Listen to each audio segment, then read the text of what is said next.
learners, and welcome to session 3 of BUS301. In this session, we're going to discuss the Scientific Management and Human Relations School. But before then, we need to have a recap of what transpired at the last session. The last session spoke about management practices before scientific management, and we drew on 4 broad examples. Number 1, management practices and theories from the Bible. Number 2, management theories and practices as shown in the works of Machiavelli, who wrote about the prince. Number 3, management theories and practices as we can see from the game of football, where we talked about teamwork, goals, collaboration, coaching, and all that. And finally, we discussed management practices in various communities, cultures, long before the ascent, long before management theories as developed in the Western world were introduced to us. And we use Ohazume, a consensus building process in Igbo land, as an example. Now, on session 3, which is about scientific management and human relations, at the end of this session, we should be able to discuss the principles and criticisms of Taylorism. That is, Taylorism means the theory of Taylor. We highlight the contributions of Gilbert to Taylorism. Gilbert is one of the apostles of Taylor. We explain the principles of efficiency as enunciated by Emerson, and also you'll be able to discuss the Human Relations School. Now, the scientific management, which is called Taylorism after Frederick Winfred Taylor, is based on broadly 4 principles, so that you develop, number 1, develop a scientific approach for each element of one's work. So now that I have to write this thing, I have to put my hands and do it in laptop, Taylor will develop a scientific way of doing it, the best way of doing that. For everything, he had one best way. After that, he will select and train and teach the worker on how to do it. So he will develop the best way of using the laptop, whether I should be kept by the triangular or directly opposite, whether I will sit directly opposite or whatever. Then after that, he has documented it, he now teach me or whoever how to do that. And he will now cooperate with me to make sure that the jobs match the plans and principles, and ensure that there is appropriate division of labor. The issue of cooperation was also critical for him, because he believes that the workers and employers must collaborate so as to get the best, rather than continuously fighting each other. So in terms of areas of focus, it was on task performance, supervision, and motivation. And in terms of practices, he was key to the introduction of the piece rate system and time and motion study. These things are still being used today.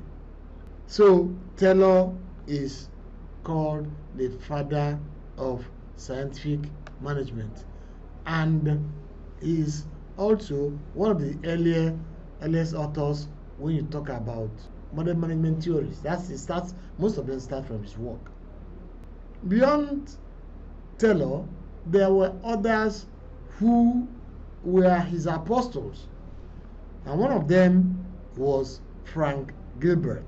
What he did was that he elaborated the principles of Taylorism using the repair of locomotives.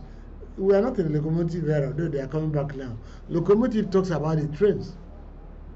He uses the principles of taylorism to apply to the repair of locomotives. How tailor will get the work, identify what is wrong, how it will be done, teach it to the staff, make sure the staff does it well, and pays him according to what he has done. That was called P3 system. He also defended intellectually the principles of scientific management and was almost at war with the critics, because there are many criticisms of scientific management. I think we are going to come across it.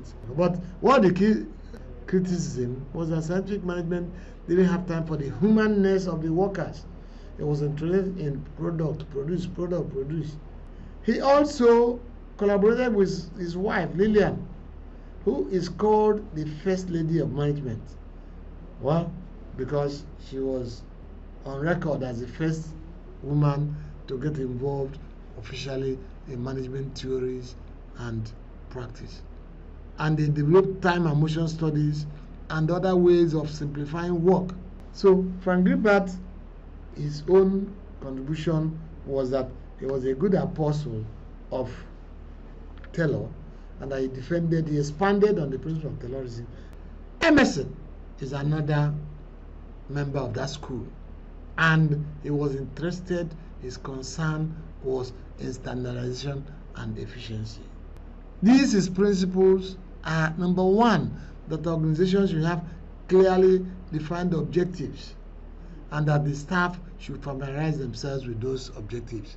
You remember in the first chapter when we talked about imperatives for managerial effectiveness, we said that the objectives must be clearly defined and that the chief manager and CEO must be convinced about the objectives and goals and be able to convey that conviction to others.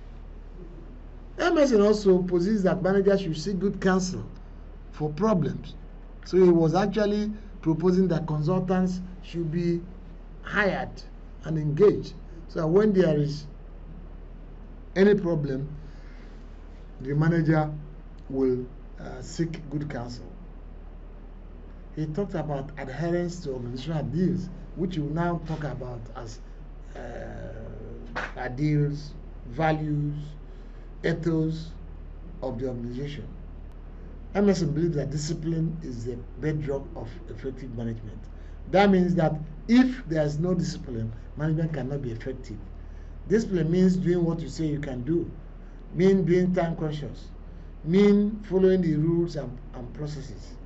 So if you agree that a meeting will last for 1 hour, it will last for 1 hour. That's what it calls discipline. And it says that if you need financial discipline, if you budgeted 150,000 naira for this recording, you make sure that it is 150,000 naira. Or else you find yourself overspending. He also preached the principle of fair deal, fairness, equity, so that managers should be sympathetic, imaginative, and just.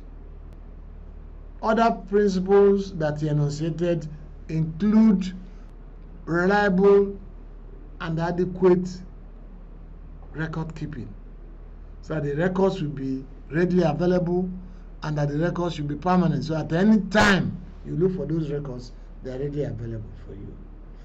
He preached that the conditions of work, environment, and operations should be standardized, and that each worker should be properly placed based on experience, knowledge, and tendencies.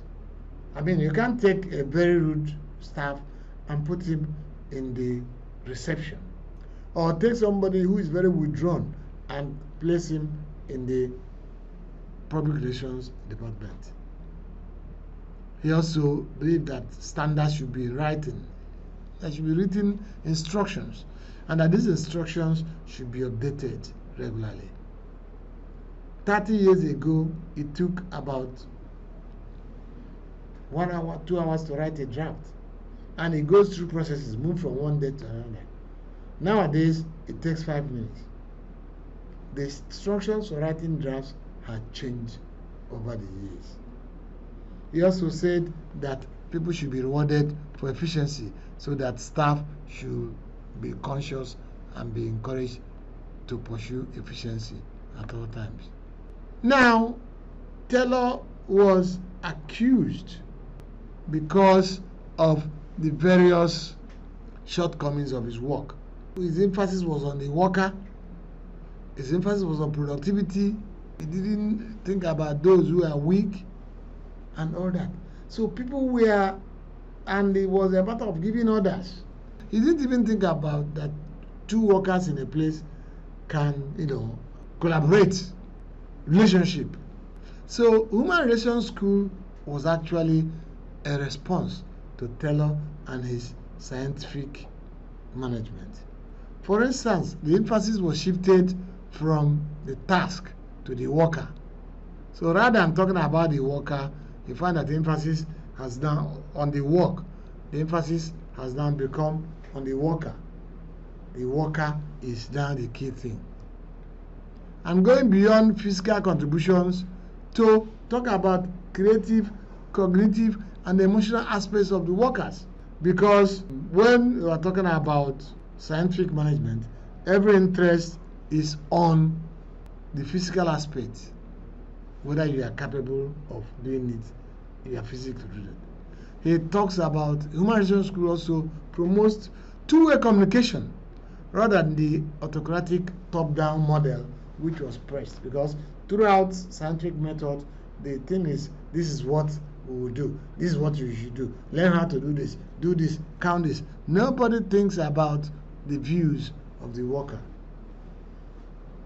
Human Relations also insists and teaches that social relationships are at the heart of organizational behavior, because if the workers do not have a effective social well-being, the organization cannot be effective.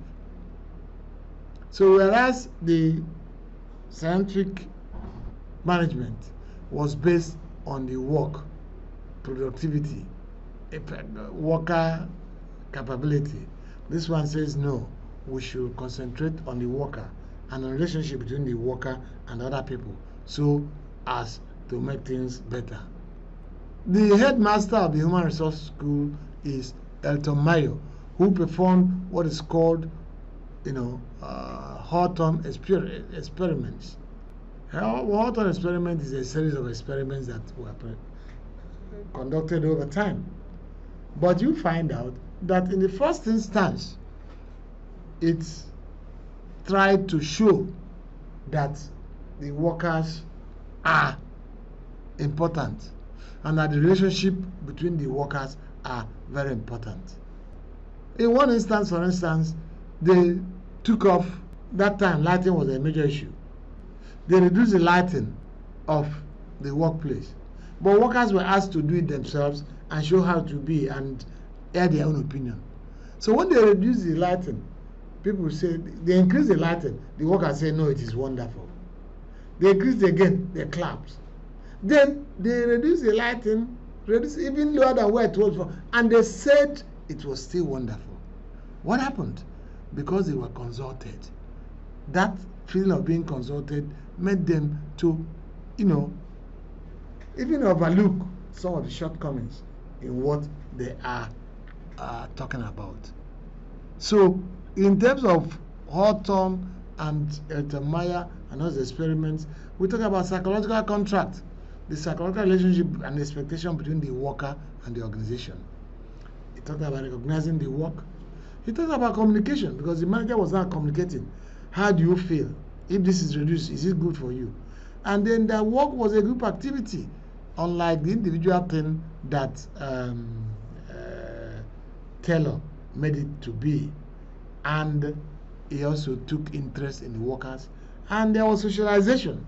So you find out that Elton Mayo brought the Human Relations School and talked about the need to treat the workers as human beings and as not as things that can be used or misused. I thank you for listening as we also prepare for the next session. Thank you very much.